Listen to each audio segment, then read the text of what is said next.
Почитувани, насилството на власта врз граѓаните е безмилосно. Некоординираноста создава небулозни состојби кои што на родителите на деца од предучилишна и возраст од 6 до 10 години, наместо да им излезе во пресред, предизвикува хаос.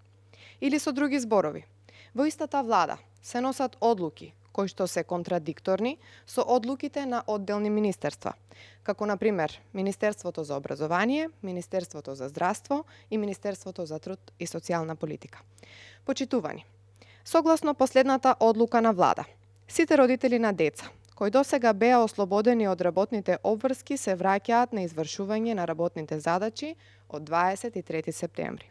Меѓу нив се и родителите на деца од 6 годишна возраст, но и на родителите чии деца од 6 до 10 годишна возраст се вклучени во воспитно-образовниот процес во училиштата.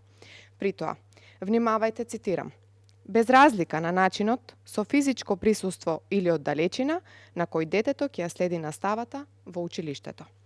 Власта целосно го занемарува фактот дека согласно здравствените протоколи, училишните часови ќе бидат скратени за 10 минути, односно за оние ученици до 10 години, часовите ќе траат по 30 минути, а се уште нема никаква одлука за функционирањето на дневниот престој во училиштата. Според информациите од училиштата, првата смена за настава на учениците до 10 години ќе трае од 8 часот до 10 часот и 15 минути, додека втората смена почнува од 10 часот и 30 минути и ќе трае до 12 часот и 45 минути. Епа, почитувани, власта креира целосен хаос и крак на системот. Родителите, граѓаните се оставени на избор дали да дадат откази од работните места или децата до 10 годишна возраст да ги остават сами на себе. Ако се посетува физичка настава, децата од прва смена по 10 часот и 15 минути треба да бидат оставени сами на себе. Ако пак треба да следат онлайн настава, треба да бидат оставени сами дома, незгрижени и внимавајте, сами да се снаоѓаат пред компјутер со целосно нов некаков приод кон онлайн учење. Истото се однесува и со оние деца кои ќе бидат втора смена. Кој ќе ги однесе до училиште во 10 часот и 30 минути? Кој пак ќе ги земе во 12 часот и 45 минути? Тука станува збор за деца од 6, 7, 8, 9 и 10 годишна возраст. Епа, Зоран Заев и неговите пулени, Филипче, Шахпаска и Царовска, треба да одговорат. Дали владата намерно турка систем во кој што децата од 6 до 10 години ги остава незгрижени? Ова ли е тоа општество и власт што треба да се грижат за добробитта на децата? Ова ли се мерките кои што ќе произведат оние што со сила ги враќаат на работа, целосно, безгрижно да се посветат на работата? Ова ли сте вистинските мерки за децата и вистинскиот воспитно-образовен процес? Со 2 до 3 часа физичка настава, а потоа децата да останат незгрижени, затоа што државата нема решение за згрижување на децата од 6 до 10 годишна возраст. Мила Царовска, како поранешна министерка за труд и социјална политика, а сега министерка за образование, треба да е свесна дека ова се вистинските проблеми, кои што задираат во правата на децата, задираат во принципите на заштита на правото на живот и развој на детето, заштита на најдобриот интерес на детето, почитување на правото на слобода и безбедност на личноста, услови за здрав живот. Дури и да е во ред епидемиолошката состојба, а не е, ваквото однесување на власта кон вработените и севкупно кон граѓаните е ништо помалку од насилничко.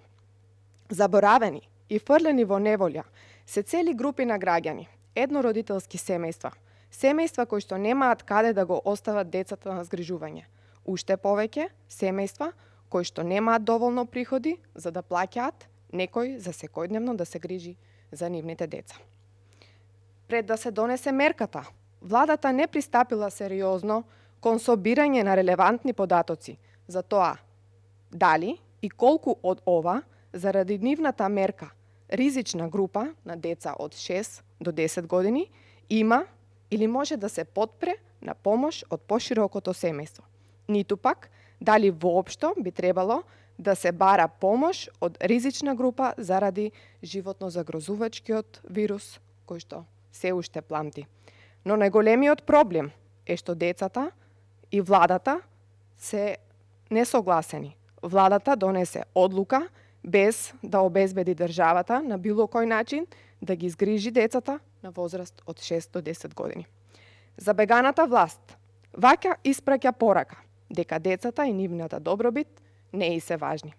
Инсистираме владата да ја повлече оваа избрзана одлука, да отвори јавна дебата и пред носење на нова одлука да ги земе в предвид барањата и потребите на родителите и пред се во фокусот да ја стави грижата за добробитта на децата. И овој пат изборот е мафија или Македонија.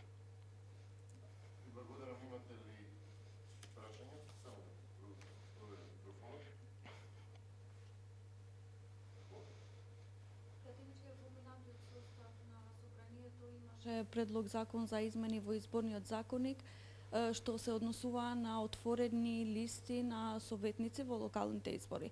Дали ВМРО ДПМН ги поддржува овие измени, имајќи предвид дека тогаш имаше критики?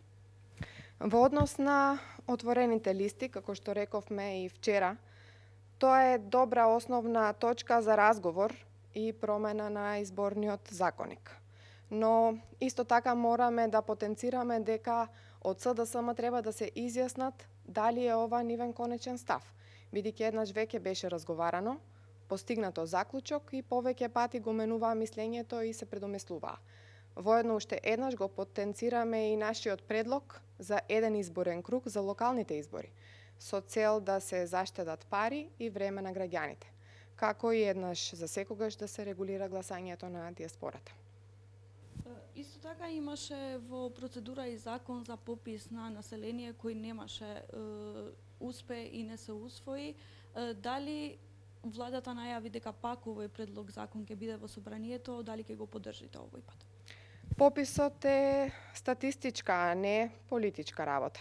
Ние од оваа влада и не очекуваме друго освен политичка операција, кој што ќе биде предмет на тргување помеѓу власта, што е тотално погрешно и не се согласуваме со тоа, бидејќи оваа влада нема капацитет да го сработи пописот како статистичка операција. Затоа уште еднаш потенцираме дека пописот треба да биде статистичка операција и веќе се имаме произнесено во минатото за ова прашање.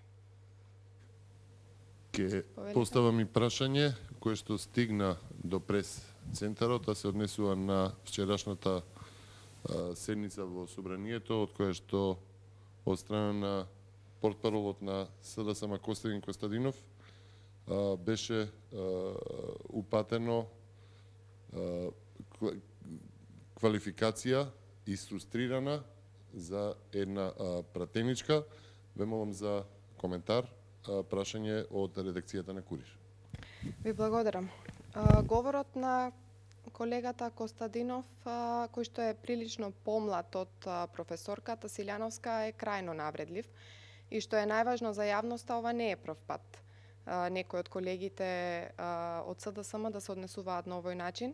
Го осудуваме говорот на омраза, кој што е навредлив за женскиот пол и од тука може само да се види привитивизам во изразувањето на пратениците, што морам да потенцирам дека не е изолиран случај, значи само од пратеникот Костадинов од СДСМ, туку имало и други случаи во минатото. Најмалку што може Костадинов е во моментот да се извини на професорката Силјановска Давкова и на сите жени за неговиот говор и никогаш повторно да не се осмели да ги навредува жените, бидејќи се тие мајки, сопруги, ќерки, сестри и така натаму. Ви благодарам.